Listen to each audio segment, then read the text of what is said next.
The recording, and we are good to go. So welcome everyone.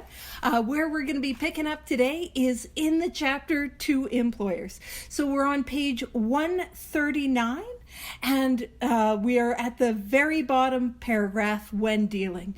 So welcome, page 139, bottom paragraph, when dealing. And I just want to sort of contextualize where we were at last week, because it gave us a lot of very vital step one information, but in a way that we might not have expected. For those that were here last week, I'm sure you guys remembered, because it was a weird one, that we were talking about the Missy Elliott qualifications. And if you guys remember Missy Elliott, she had that song, Foot Down, Flip It and Reverse It. And so we had a look at the two symptoms that make up alcoholism. The first is the allergy of the body, and the second is the obsession of the mind. And so people who are not alcoholic, what they are able to do is they are able to take a drink and maybe a second and just live their life with dry pants, you know? And is that my experience? I'll tell you, it's not. I take a drink and I set off that allergy and I need more. And the more that I drink, the more that I need to drink. And it also spoke about how somebody who is not an alcoholic can use the desire to not drink to keep them sober.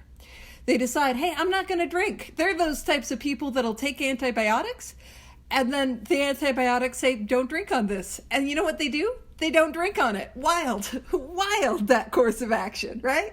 And their willpower, their desire to not drink has an effect. Is that my experience? And my experience is no. My desire to stay sober is absolutely no effect. My experience is I wanted to stay sober. I needed to stay sober. And I tried to put things between me and the first drink, and none of it worked. None of it was sufficient. So with those two symptoms in mind, we're going to continue on. Welcome. We're on page 139, bottom paragraph. Oh, goodness. Thank you so much.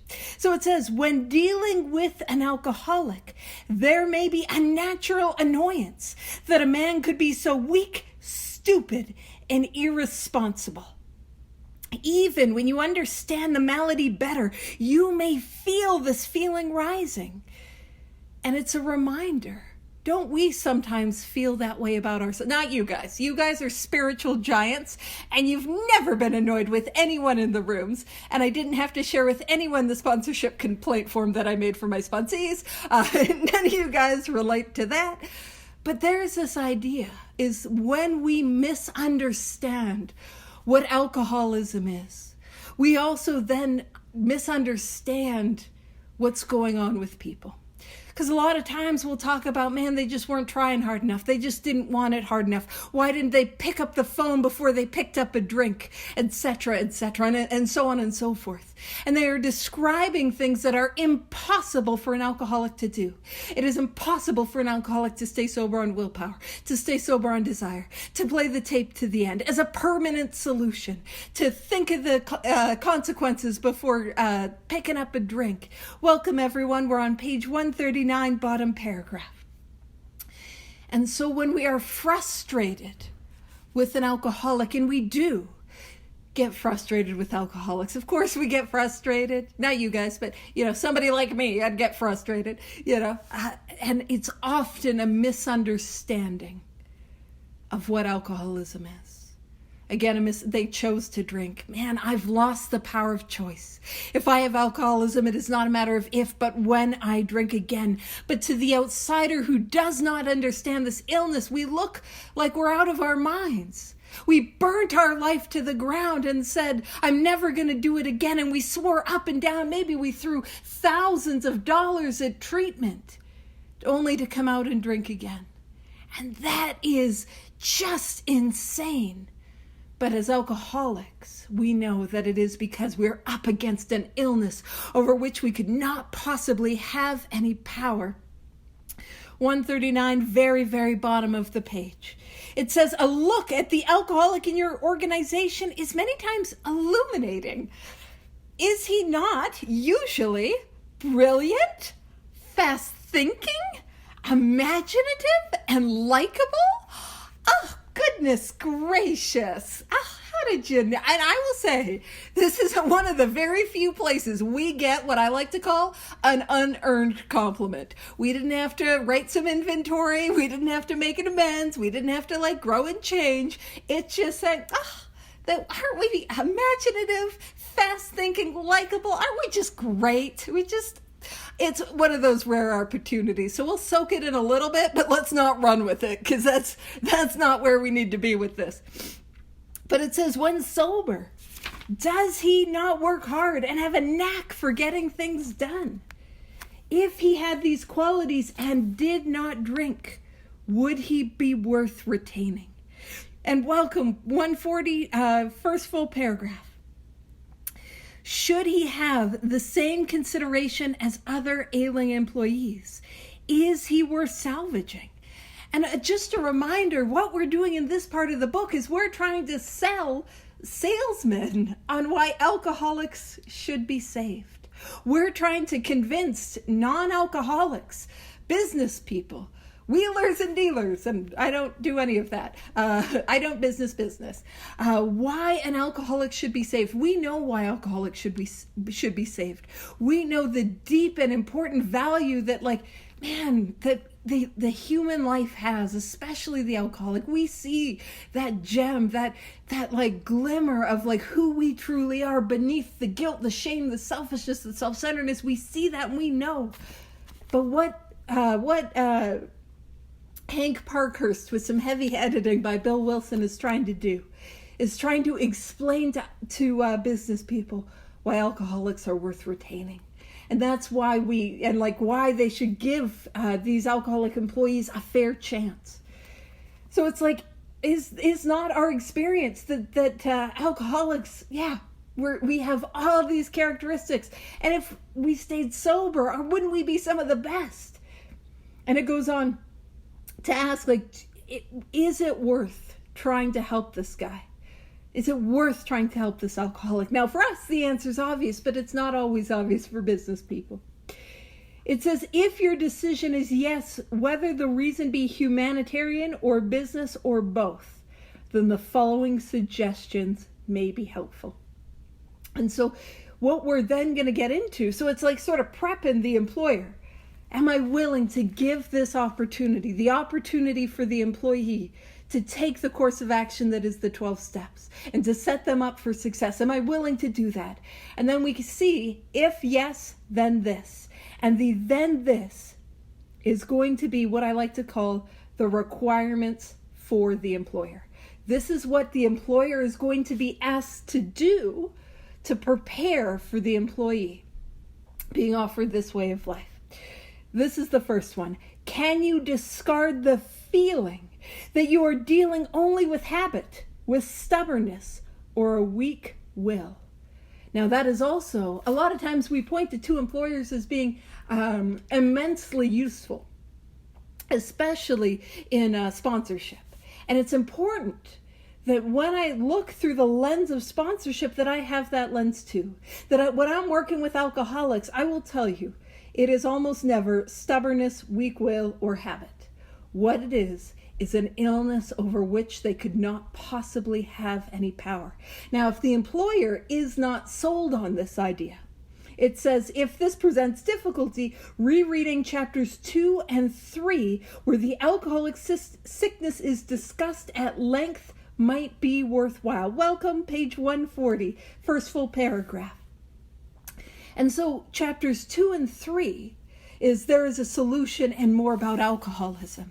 And both of those chapters touch on the allergy of the body. They touch on that once I start to drink, I cannot control the amount that I take. But especially more about alcoholism. The focus becomes the mental obsession, the obsession of the mind.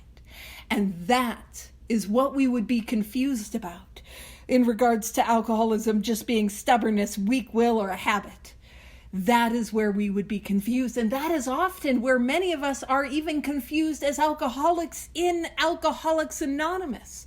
That we don't understand that if I am an alcoholic, I do not have the ability to choose whether I will drink or not.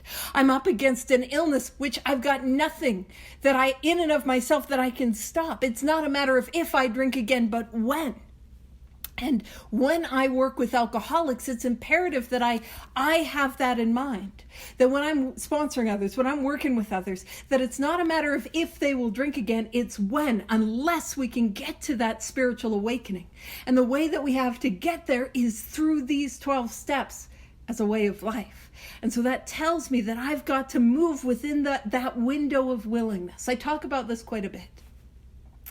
I was talking about this with somebody last night where it's like, and I always mention that this is controversial, but not super de-duper controversial because I still want you to like me. I've not been freed from that codependency, but it's a little bit controversial. I don't think bottom is a thing, at least the way that it's so often used and described. We talk a lot about you got to hit bottom, you got to hit bottom. But bottom is often referred to as this place where life gets so painful, you're able to stay sober on the pain and the horrors of what happened at bottom. But that's not possible for an alcoholic. And how many times have we said or seen somebody say, I've hit my rock bottom only to see them drink again? There is not a place that is so painful that I can stay permanently sober on the horrors of what happened or the pain of what I went through for long. And so what happens is I hit those places of pain and I get cracked open and I'm willing to take actions I was not previously willing to take. And if I move within that window, if I take those actions, man, I can stay sober because I'm beginning to awaken spiritually. But if I am stagnant, that window will always close and the obsession will come back and I will drink again. And so that's what they're trying to get clear for the employers. Get clear that the alcoholic will drink again without a spiritual awakening. It says, you as a businessman want to know the necessities before considering the results. So again, I want to see, what do I have to do? What do I, as a quote-unquote employer, what do I have to bring to the table? If you concede that your employee is ill. And again, concede is just another way to say surrender. So if we're able to agree to surrender that the employee is ill, and I talk about surrender because it's interesting, that word is not found in this first 164 pages of the book. Welcome, we're on page 140. The word surrender is not found, but the description is all over it. And if you're kind of curious about why isn't the word surrender in this book, you go to meetings, people talk about surrender all the time. We don't see surrender. Why? Well, I'm not a history husband, never married, but I'm not a historian. But what I do believe is surrender was a big component of the Oxford group. And when this book was being written, they didn't want to closely align Alcoholics Anonymous with the Oxford group. So the lack of the use of the word surrender was to help create some distance between that. So it says, if you concede that your employee is ill, so does the employer have an understanding of step one? Which is an interesting thing. Does the employer understand that without a spiritual awakening, this alcoholic is going to continue to relapse? It says, can he be forgiven for what he has done in the past? Can his past absurdities be forgotten? Can it be appreciated that he is the victim of crooked thinking directly caused by the action of alcohol on his brain? So it's saying, hey, first thing that I need to concede is that the step one experience. And of course, a non-alcoholic can't have the full step one experience, but can they understand? Welcome, we're on page 140, guys. Can they understand that the predicament an alcoholic finds them in is that they are unable to stay sober? And if they're able to concede that, and they're willing, can they also be willing to let go of some of the things that happened in the past? Are they willing to do that? It goes on to say, and actually, this is, as we go into this paragraph, you know how like last week we spoke about the Missy Elliott qualifications? Now, this is what I like to call the hypochondriac qualifications. So if you're here today and you're like, do I suffer from hypochondria? Well, we'll find out. This is a little test I like to run. Now, if you're not sure, hypochondria is where you think there's something always physically wrong with you and want to go get it checked out. It says, I well remember the shock I received when a prominent doctor in Chicago told me of cases where the pressure of the spinal fluid actually ruptured the brain. No wonder an alcoholic is strangely irrational. Who wouldn't be with such a fevered brain? And so, if reading about the pressure of the spinal fluid that ruptured the brain, if you, as reading that, you got a bit of a headache, all I'm saying is might be a hypochondriac. So that's my little hypochondriac qualification. It goes on to say, normal drinkers are not so affected, nor can they understand the aberrations of the alcoholic. So a modern definition of aberration is a departure from what's normal. But in my 1935 dictionary, the word aberration means mental derangement. People who do not have alcoholism would have a hard time understanding. And I really think understanding those two symptoms, understanding that the allergy, that once I start to drink, man, I cross these lines I said I would never cross. I do these things I said I would never do. But just as baffling is that despite all of that, despite my life becoming one that is unrecognizable to me, despite hating who I am and hating where I've ended up, I go back to it. I go back to it again and again and again.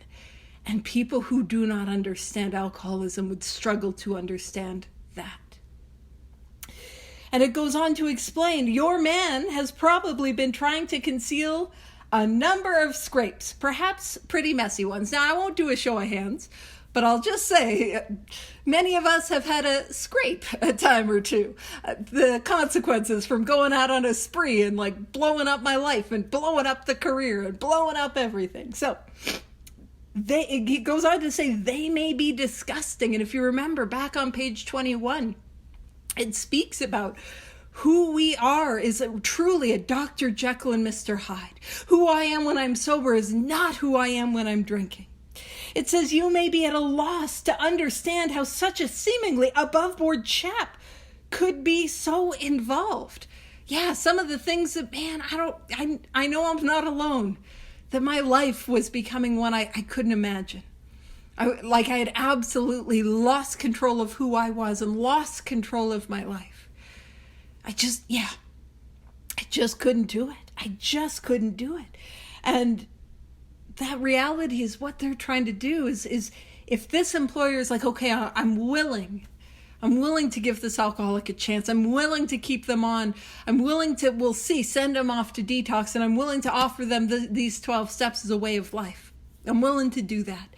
Then the employer needs to be prepared that sometimes, now this is not obvious, or this is obvious for us, but sometimes alcoholics, it gets a little messy, and we do some things that are not always perfectly legal, let alone, squeaky clean. So it's trying to prepare the employer for that. But these scrapes can generally be charged, no matter how bad, to the abnormal action of alcohol on his mind.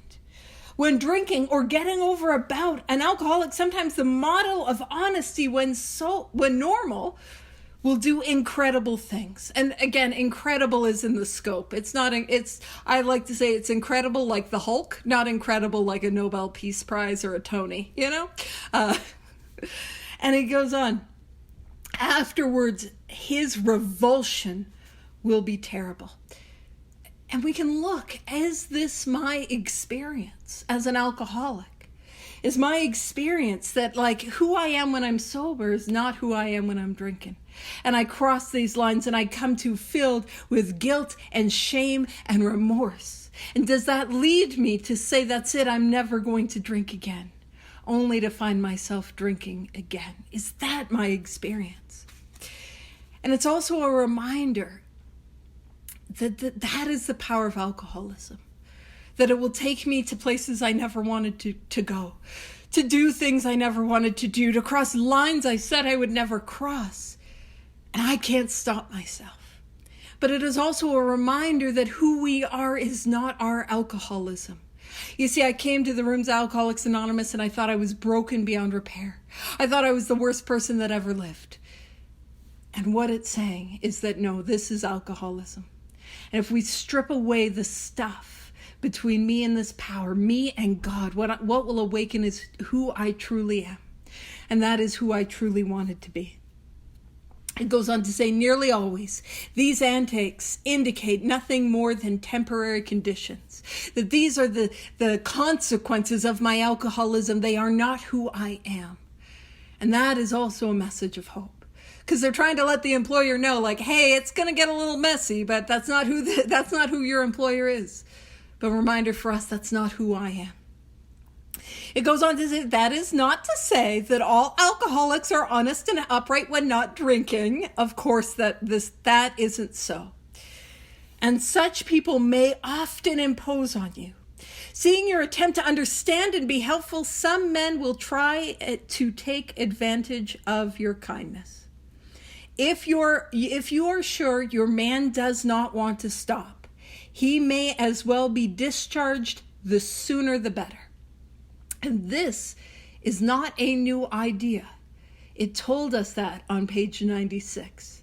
If I'm working with a sponsee and they're not interested, that's okay. I give them the dignity of their own experience. And it's similar in an employer situation. If the person does not want to quit, fire them. That's what it's saying. You are not doing a favor by keeping him on. And here it is. Firing such an individual may prove a blessing to him. It may be the jolt he needs. So the thrust is we're not enabling, and at no point in the book is it saying like, hey, go enable the drunk. If they're not interested in recovering, let them go. But when it talks about firing him first, what we're going to see is that ties in with the theme that we've seen from the very beginning, that hopelessness to hope, that I've got to get to that place of hopelessness before I am able to grab a hold of the hope that is on offer. And what we can do is we can do a big book bounce around. So if you're writing in your book today, and I hear that that's what the cool kids are doing, no pressure though, you can make a little note to see page 116. So right where it says firing an individual may prove a blessing, it may be just the jolt he needs. Let's pop back over to Two Wives. And let's go see what it says on page 116. So popping over to page 116, we're going to be picking up at the very first full paragraph right at the top of the page. It says, there is another paralyzing fear.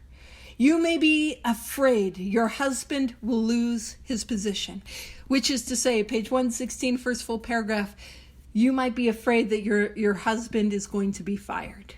That's the fear. You are thinking of the disgrace and hard times which will befall you and the children. This experience may come to you, or you may already have had it several times. Should it happen again, regard it in a different light. Maybe it will prove a blessing. It may convince your husband he wants to stop drinking forever, and now you know that he can stop if he will. And he can stop if he will is not based on his willpower. I just want to point out the context of where they're talking about. The context of the 12 steps are a way to produce a spiritual awakening, and that will keep him sober. And the alcoholic on page 116 has now been introduced to the 12 steps and to make the decision if they want to do them or not. It says time after time, this apparent calamity. Now we see the word calamity a lot in this book. Now calamity, a modern word for calamity, might be trauma. It's traumatic to lose a job. It's traumatic to be in financial insecurity. And when we see calamity used, it's usually in reference to things that are genuinely quite traumatic. But this genuinely awful thing has been a boon to us, and a boon is something that is helpful. For it opened up a path which led to the discovery of God. And what I often need to do is I need to come to the end of myself. I need to come to the end of my abilities, my skills, my plans, my designs, to come to the end of doing it my way.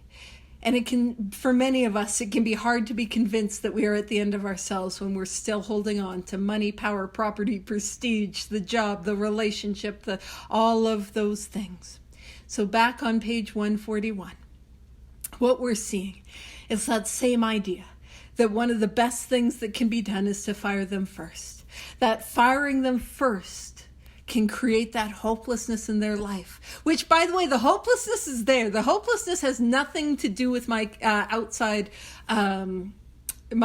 circumstances. The hopeless is due to the allergy of the body and the obsession of the mind. The allergy meaning that I can never drink again, but the obsession meaning that I will drink again. So it doesn't matter the consequences.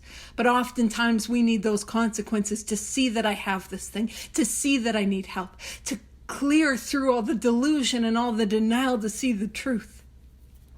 So back on 141, firing such an individual may prove a blessing to him. It may be just the jolt he needs. And Hank Parker says, I know in my own particular case that nothing my company could have done would have stopped me. For so long as I was able to hold my position, I could not possibly realize how serious my situation was. And again, this is what we're going to see. If they are unwilling to get sober, if they don't think they have a problem, it's going to say fire first. So it says, had they fired me first, and had they then taken steps to see I was presented with the solution contained in this book, I might have returned to them 6 months later a well man. 6 months. I'm just going to point something out. Doesn't take long to get well. And that 6 months wouldn't have been like taking the whole 6 months to do the steps. That would have also included having some time practicing working with others themselves. But again, I want to emphasize, it doesn't take long to get well. It does not take long to recover. It does not take long to have a spiritual awakening. But that theme of I come to the end of myself, that hopelessness to hope. So that's what it's saying. And it says, but there are many men who want to stop. And so we're not firing the ones that want to stop. That's different direction. But there are many men who want to stop. And with them, you can go far. Your understanding treatment of their cases will pay dividends. Now, I'll be honest with you guys. This is not as exciting as maybe the 9th step or the 10th step or even the 5th step or the 3rd step or all the other 12-step promises. But I'll let you know this is a promise. He is saying it as there are men who want to stop, and with them you can go far. Like, you will be successful with men who want to stop. And then when it talks about that understanding, the treatment of their cases will pay dividends. A dividend would be a return on investment. So, you purchase like stock, and the dividends are the money that's accrued off the stock. So your ability to understand how to best help them is going to give you a real good return on investment, which it makes sense he would use that language. Because the chapter is trying to sell business people, and they know businessy language. Clearly, I don't. I'm giving you my best explanation. And thank goodness we don't have people that are like, actually, Paige, the dividend is this. And if you need to correct me, don't you worry about it. I don't stand much, but I do always stand to be corrected. So, this next paragraph is going to be a summary of the requirements of what is asked of the employer. So we're going to summarize what we were just talking about. Perhaps you have a man in mind. So finding somebody that's willing, that's one of the requirements. He wants to quit drinking and you want to help him. So we see that he wants to quit, and we've decided that we're willing to help as the employer. Even if it be only a matter of good business, which I sort of love. It's this idea that a business guy is like an Ebenezer Scrooge. I won't pretend to have feelings, this is business, that sort of deal. It says, you now know more about alcoholism. You can see that he is mentally and physically sick. And again, I want to be very clear. Whenever in this book we talk about being mentally sick or mentally ill or of the mental condition, what we are only talking about at that point is the obsession of the mind. The obsession of the mind is the thought that we have when we are sober that takes us back to the first drink. This time will be different. Nobody will ever know. Getting it out of my system. All of that. That is the obsession of the mind.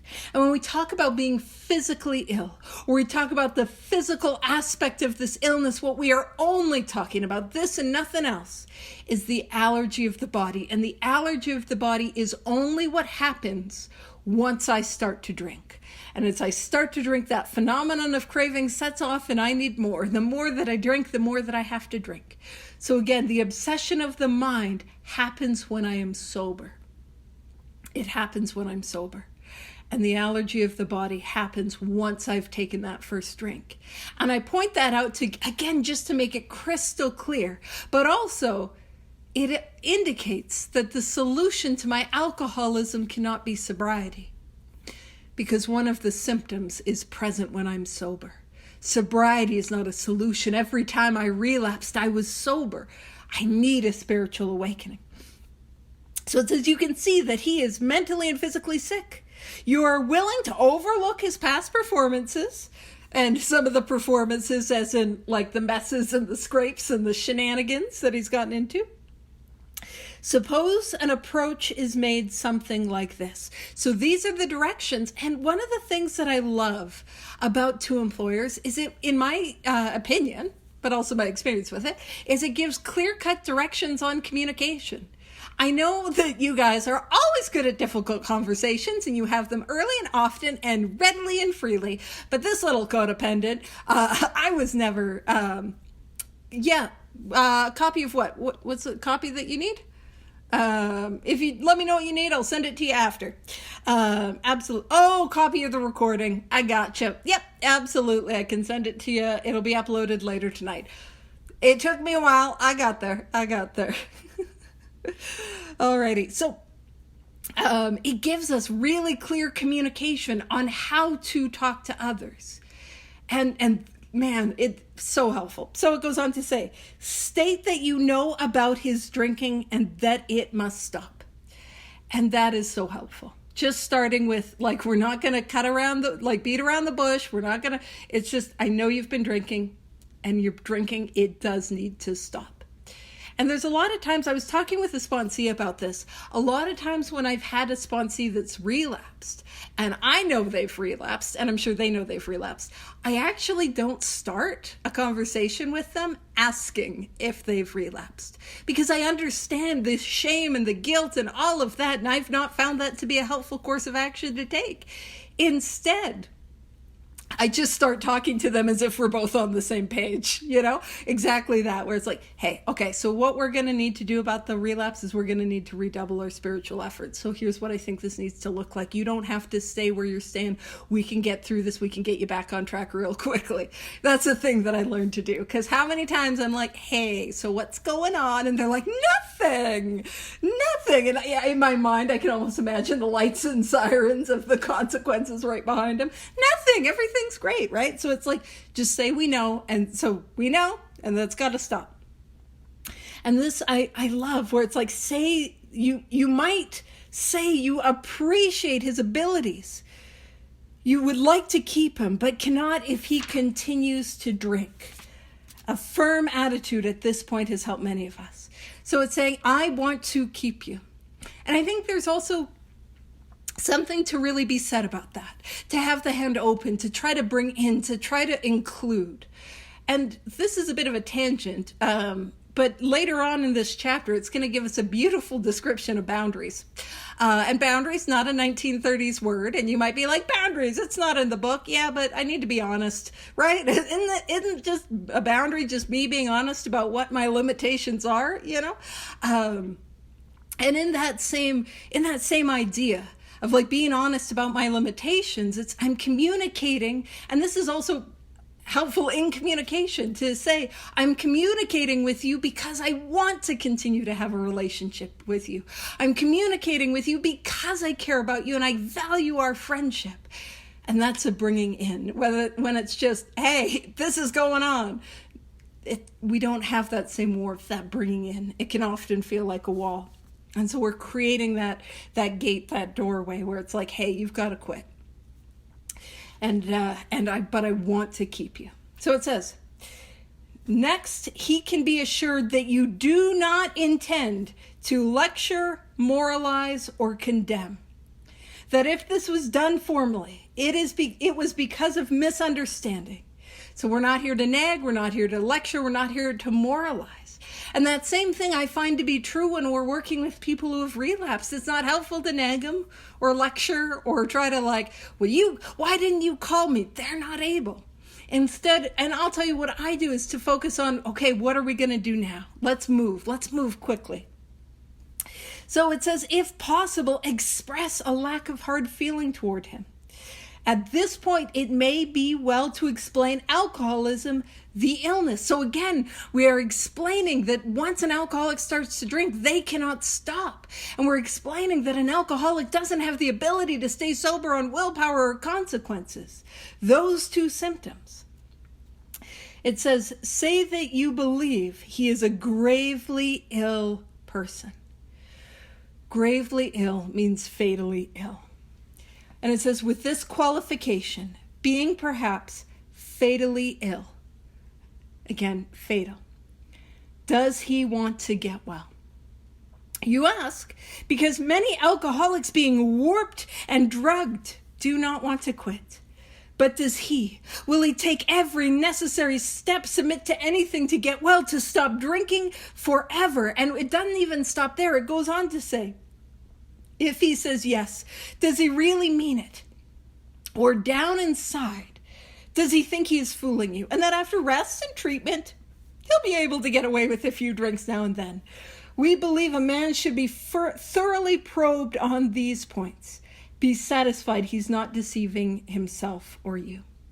And if you've been rocking and rolling with me for a while, you got some notes on this piece of paper right here. You're like, yep, we got notes all over the place on this one. But what it's pointing to is a question that gets asked to us. Do I want to stay sober? And am I willing to go to any length to get it?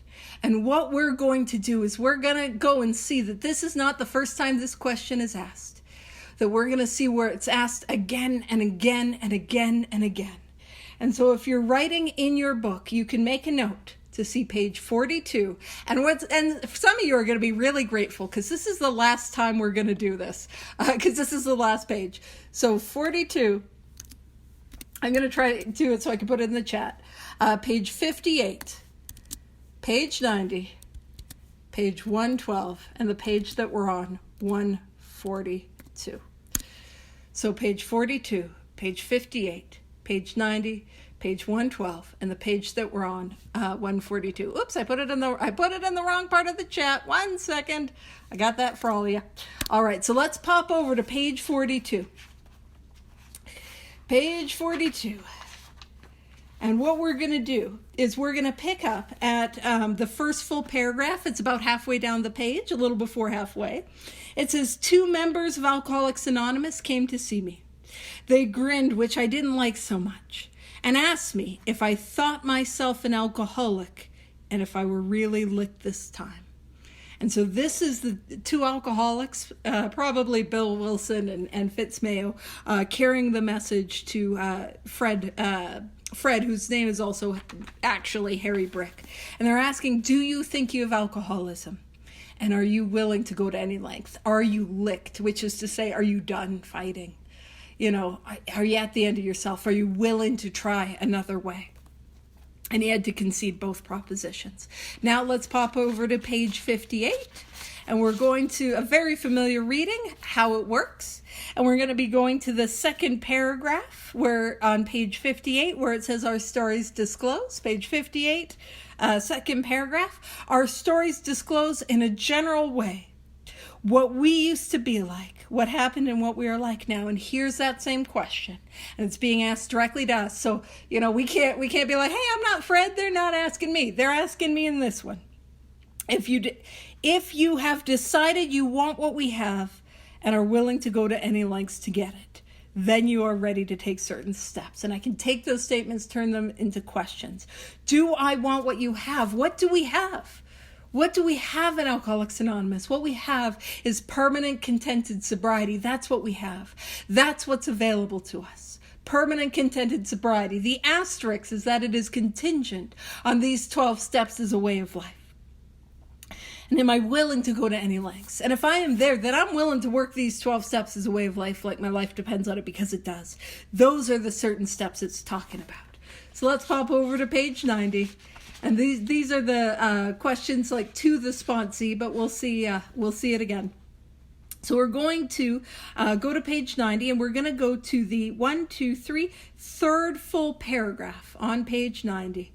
And I'll read us in on the third full paragraph on page 90. When it says, the family may object to, or sometimes it's wise to wait until he goes on to a binge. The family may object to this, but unless he is in dangerous physical condition, it's better to risk it. Don't deal with him when he is drunk unless he is ugly and the family needs your help. Wait for the end of the spree, or at least a lucid interval. Then, and here it is, here's the tie-in, let his family or friend ask him if he wants to quit for good, and if he would go to any extreme to do so. And so again, we're seeing that same question. Do you want to quit for good? Are you willing to go to any lengths? Now let's pop over to page 112. Page 112. And then we'll be back on page 142. So page 112. And where we're going to go is to the very, very bottom paragraph of page 112. So page 112, bottom paragraph. Suppose, however, your husband fits the description of number 2. The same principles which apply to husband number 1 should be practiced. But after his next binge, ask him if he would really like to get over drinking for good. Do not ask that he do it for you or anyone else. Just would he like to? And again, we are seeing those exact same questions that we're being asked on page 142. So going back to page 142. And what helps me get to the end of myself? So page 142, and it's like, am I willing to go to any lengths? Am I willing, to really give this thing a shot? Well, I've got to have that step 1 experience. I've got to have enough pain in my life where the window of willingness is open. That pain doesn't have to be external consequences. It can be internal. But I've got to have that step 1 experience where I'm willing to do whatever it takes to get sober. That hopelessness to hope. So back on page 142, let's go to the next paragraph. It says, whether you mention this book is a matter for your discretion. If he temporizes and still thinks he can drink ever again, even beer, he might as well be discharged after the next bender, which, if an alcoholic, he is almost certain to have. So if he is like, hey, listen, I'm just going to go to treatment, or I'm just, you know what, you're right, but I'm just going to control it on my own. What it's saying is, again, fire him. Fire him after the next bender. And when it says, which he is almost certain to have, it's tying us back to step 1. And that idea in step 1, where it is not a matter of if I drink again, but when. So again, an understanding of what this illness is. He should understand that emphatically. So being very clear about what the boundary is like, I want to keep you, and to work at this company, you need to be sober. If you want to quit drinking, I will offer you this way out. I will offer you a way of life, an opportunity. But if the guy's like, no, I'm good, I hear you, one more chance, I got it my way, then it's saying fire him after the next bender. It will happen. So we're being very clear about that. Either you are dealing with a man who can and will get well, or you're not. If not, why waste time with him? This may seem severe, but it is usually the best course. And what we can do is we can pop to page, make a note, and we can bounce around to page 96, and we'll see that that same description. So let's do that. Why not? Let's pop over to page 96, and we're going to go to the first full paragraph, page 96. It says, do not, and so the directions on page 142 are the directions for the employer. But they are the same direction, or the similar idea to what it's saying with sponsorship. If somebody's not willing to do the work, it's sometimes best to let them go until they are. So it says 96, first full paragraph. Do not be discouraged if your prospect does not respond at once. Search out another alcoholic and try again. You are sure to find someone desperate enough to accept with eagerness what you offer. We find it a waste of time to keep chasing a man who cannot or will not work with you. If you leave such a person alone, he may soon become convinced that he cannot recover by himself. To spend too much time on any one situation is to deny some other alcoholic an opportunity to live and be happy. It'll go on. One of our fellowship failed entirely with his first half dozen prospects. That's 6. He often says if he had continued to work on them, he might have deprived many others who have since recovered of their chance. So focus on those who are willing. Focus on those who are open and work with them and move with them. So let's go back to page 142, very bottom paragraph. So page 142, very bottom paragraph, after satisfying yourself that your man wants to recover and that he will go to any extreme to do so. Again, those same sets of questions. You may suggest a definite course of action. The definite course of action is going to be these 12 steps, but what we're tying into is something that we saw again and again, twice. We saw twice in the doctor's opinion. It says for most alcoholics who are drinking or just getting over a spree, a certain amount of physical treatment is desirable, even imperative. And so the physical treatment that we are talking about is very much in regards to a physical detox. So if you want, you can make a note to see page XXVI and page XXVIII. Hold on, let me make sure I can put it in XXVI, and then it'll literally be the next page, XXVIII. I know the second one is Roman numeral 28. So the first one's probably Roman numeral 26. Look at that. I did some subtraction in Roman numerals. That's the fanciest I've been all day. I've hit peak. Roman numeral math. That's great. So let's pop over XXVI. And it's that statement in between the two letters, or where the alcoholics interject in between the two letters. It's at the very bottom of the page. It says, though we work our solution on the spiritual as well as altruistic plane, our solution is a spiritual awakening, and to keep it, I've got to work with others. We favor hospitalization for the alcoholic who is very jittery or befogged. More often than not, it is imperative, of the utmost importance, that a man's brain be cleared before he is approached, as he has then a better chance of understanding and accepting what we offer. So what it's saying is that oftentimes we need to send them to detox before they can really grab a hold of this thing. Now, if you were able to find XXVI, all you got to do is flip the page. Just flip the page, and that'll take us to XXVIII. Sorry, I lied. We got to go to the very, very bottom of that page. That's my bad. I should start with the first full sentence. So the very, very bottom of the page, XXVII, it says, of course, the very, very bottom line, of course, an alcoholic ought to be freed from his physical craving for liquor. Whenever we are talking about craving, we are talking about the allergy. So an alcoholic has to be freed from the allergy. How do I get free from the allergy? Detox. I need to get separated from the alcohol. The allergy only sets off once I have alcohol in my system. That's what it's saying.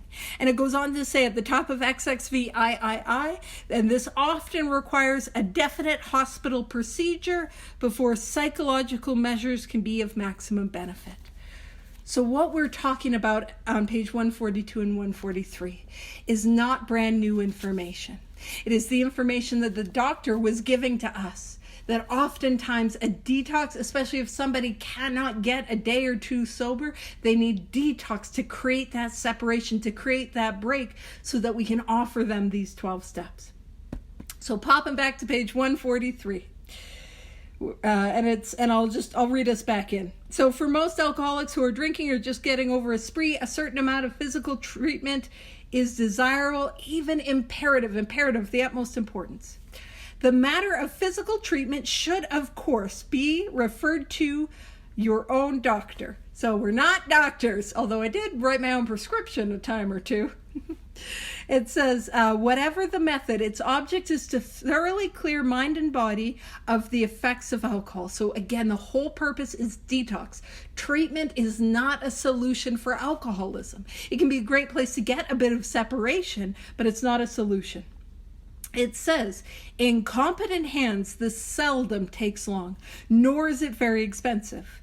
Your man will fare better if he is placed in such physical condition that he can think straight and no longer craves liquor. Again, that craving is in response to the physical allergy. So we're separated and fully detoxed. That's what it's talking about. If you propose such a procedure to him, it may be necessary to advance the cost of treatment. And this is interesting because many of us who are going to be like, wait, what? It says, but we believe it should be made plain that any expense will later be deducted from his pay. What? I have to pay for my own treatment? Not cool, man. Like, that doesn't sound like a good idea. But those of us who have recovered, it makes sense that I need to be responsible for myself and to make amends. And that's what it's saying. It is better for him to feel fully responsible. And that's what we're taking. And it's a beautiful tie-in to the seventh tradition. When this was written, the seventh tradition wasn't a thing, but this idea of being somebody who is self-supporting, just like the groups are self-supporting. So if your man accepts your offer, it should be pointed out that physical treatment is but a small part of the picture. So again, the treatment is wonderful. Detox is imperative. Sometimes people need to be in a sober living just to get them in a safe place where they can recover. We're not discounting that, but it is a small part of the picture. It is not the solution. Treatment, which sounds wild, but treatment is not a solution for alcoholism. I need a spiritual experience. And it says, though you are providing him with the best possible medical attention, he should understand that he must undergo a change of heart to get over drinking. And this is the only chapter in the book that is not going to mention God. But what we're going to see right there, and then in another sentence, are two sneaky descriptions of a spiritual awakening. So what it's saying is that, even though he's going to detox isn't going to be the solution. The solution is that change of heart. The solution is the spiritual awakening, is the spiritual experience. And that is what I need to recover. It goes on to say, to get over drinking will require a transformation of thought and attitude. Again, another synonym for the spiritual awakening. A transformation of my thinking and a transformation of my attitude. Being transformed from the inside out. And that's the thing. When I talk about the sneaky descriptions of the spiritual awakening, you'll find them everywhere. They're all over this thing if I'm looking for them. In two employers of all places, that's right. Now here is a line that we often hear in the rooms and don't necessarily know where it comes from. It says, we had to place recovery above everything, for without recovery, we would have lost both home and business. And I'll share something with you. When we talk about recovery and putting recovery first, I've worked with people who actually did not know what that meant. If I am rescheduling my sponsor, I am not putting recovery first because I don't reschedule that which is a priority. And I'm not saying that I have to spend my life in meetings. If you have family, please be there for your family. Please be there for your kids. Please show up for work if you're somebody that works. But what it's saying is that if I don't have a spiritual experience and then I don't grow and deepen that spiritual experience, I'm going to drink again and I'm going to lose it anyways. And that's why I talk about how it is spiritual progress rather than spiritual perfection. It is spiritual growth. That is the name of the game.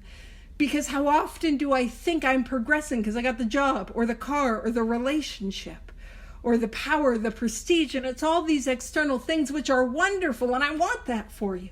But none of those have the power to keep me sober. Nothing less than a spiritual experience, and I will drink again. So how am I progressing spiritually? How am I growing spiritually? And I can look at that today. Today, how am I growing spiritually? And so we have to place recovery first. And here's what I found. When I do that, I have more time and energy to be the best version of myself in all other areas of my life. And that is true. And then we get to have a big and full and meaningful life. And that is one that is available to all of us. And all that is asked of me is that I go after these 12 steps. I work these 12 steps as a way of life, like my life depends on it, because it does. And I continue to grow and deepen this process and share it with others. That's all that's asked of me.